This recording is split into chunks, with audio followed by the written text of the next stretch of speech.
Lead poisoning can cause a number of health problems, but it's most dangerous for the developing brains of young children.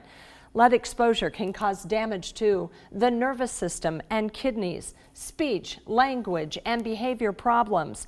It can also cause poor muscle coordination and decreased muscle and bone growth.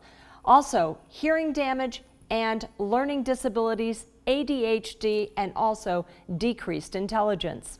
20 years ago, I did a special series of reports on lead poisoning and met a determined little girl and her mom. Guess what? After all these years, I found her and found out what life was like after living with lead.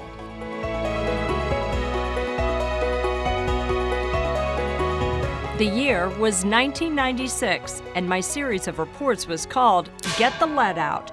We highlighted the dangers of lead paint exposure and met children poisoned by lead. Children like 5-year-old Katie LaFleur, who showed me how to spell her name. I knew that she was having some behavioral problems at home. She was like picking up toys and throwing them across the room. She was not learning as fast as other children were learning. These behaviors alarmed her mom enough to have her daughter tested. They quickly learned Katie was poisoned by lead paint. They'd been living with it for years in the home they were renting. She's a thumb sucker, so she touches it and then it gets into her system. Not only that, Katie was actually sucking on the windowsill, increasing her lead exposure even more. Lead paint tastes sweet, and it was really comforting for Katie to put her mouth right on the painted surface. So, how is Katie doing today? I found her in Elkhart. Katie is 25 now and a mother of 3 boys. They're 4, 5, and 7, and they're very hyper, just like Mommy. Katie remembers when she was diagnosed. I remember people being frustrated after the fact and they realized that something was wrong. I would get headaches and fevers, and I remember being really clinging to my mom because of it, and she was getting really frustrated, which made me even sadder, so I was crying all the time. School was tough. I didn't like it at all. I didn't want to go at all.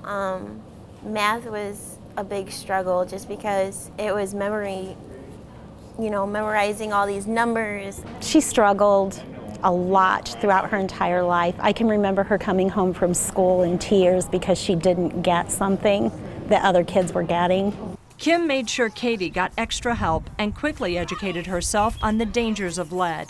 She wants people to know how to spot it in their own homes. Know what to look for when you're looking for a place. Lead paint, when it peels, it's going to have an alligator-like texture to it. It's not just in house paint. The Elkhart County Health Department has a collection bin full of surprising lead sources that slipped into the U.S. from foreign countries, like lip gloss, glaze on pottery, candies from Mexico, letter magnets on the refrigerator, computer parts, and toys. The toys coming from other countries sometimes can have lead, especially metals. You'll still find lead plumbing in Michiana municipal water lines and homes.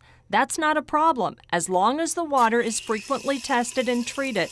Untreated river water caused lead to leach into the water supply in Flint, Michigan.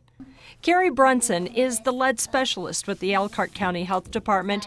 She says lead stays in the body a very long time. It takes the place of calcium and iron, so you store it in your bones and teeth, and the half-life is 25 years, so it's going to stay there a long time. You can find inexpensive lead test swabs at home improvement stores. Brunson demonstrates how the tip turns red or pink when it comes into contact with lead. See how it's turning red already?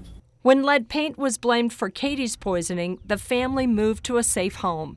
And now, as a mom, Katie is on the lookout for lead. I'm so scared of any paint chips, whether it has lead in it or not, because my kids are going to get exposed to that, and I don't want them to go through the struggles that I had to. It's part of her caring personality. She wants to be a nurse. I am in school now. I'm in college, so I'm overcoming it. But even today, it's not easy. She can only take one class at a time. My instructor is really awesome, and she's just right there with me. and it's just worked out. Katie is a real survivor. She fights for what she wants and she goes for it. Even though the struggle's a little bit harder, she goes for it. And I'm very proud of her. I do have my what ifs. You know, what if I didn't get exposed to the lead, how my life would be and how would I learn and stuff. Today, Katie concentrates on a future life without lead. Area health departments offer free lead testing for young children. It's a simple finger prick. Just call your county health department to schedule an appointment. You can also contact your health department if you are concerned about your water quality. Now, there are water filters that you can purchase for as little as $25 that can remove lead and other contaminants from your drinking water. And we have a link for more information on the filters at our website, WNDU.com. Just click on the big red bar.